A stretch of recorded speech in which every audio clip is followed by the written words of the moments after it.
Good afternoon. The Ukrainian president has said a Ukrainian and Russian delegation are to meet without preconditions for peace talks on the border between the two countries. Russia's President Putin has also ordered his military command to put nuclear deterrent forces on high alert. Straight to our security and defence editor, Deborah Haynes, who's in Kiev. Deborah, two things to look at there. Let's start with these peace talks. What are they saying? Yes, it's a significant move. And also, we had from the beginning of the day, Russia saying that it was sending officials to Belarus wanting to speak with the Ukrainian side. And Ukraine's president quickly coming out and saying, yes, that they were prepared to talk, but not in a country like Belarus, from where the Russian invasion was partially launched. So it seems as though there has been a bit of a concession on the Russian side to agree to the fact that this meeting is happening actually on the border. I don't know if I'm reading that too much into that or not. But the fact as well is that President Putin, is not going to be in this from a position of particular strength. Yes, his forces have invaded this country. It's day 4 now of that invasion, and they have bombarded cities across the nation.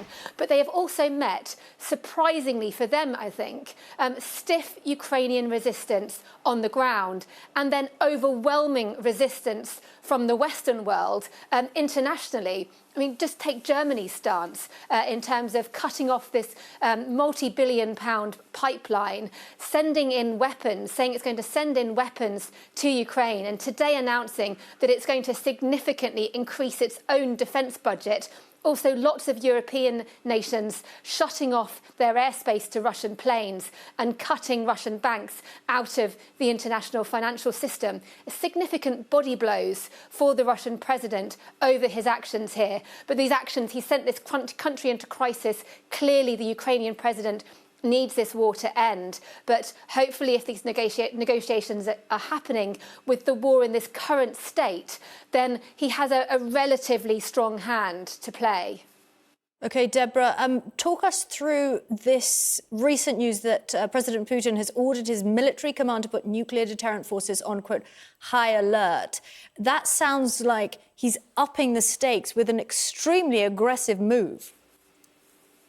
Yeah, the word nuclear weapons makes everyone shudder, doesn't it? Which is not surprising. But it's important to note that in Russia's military doctrine, they actually use nuclear weapons, tactical nuclear weapons, not strategic ones that would cause, sort of Armageddon in another country, but like a smaller nuclear weapon as a way to de-escalate a conflict. It's actually literally part of their doctrine to win. But the fact that he is coming out and making this very aggressive move, it's clearly signalling to the West that reminding them, not that anyone needs reminding, that Russia is a nuclear power and is willing to use nuclear weapons. But I mean, the idea that he might actually take that step, I think we hopefully are a long way off from that. But the very fact it's even being raised, frankly, to me, does smack a bit of desperation on his part, given that the war down here on the ground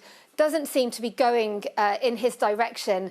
And given the overwhelming, painful sanctions that he has been hit with by Western allies who have actually gone much further than people had initially thought, especially with regards to Germany and with regards to other EU countries that have traditionally got close ties, or closer than other European nations, ties with Russia, like Italy, for example.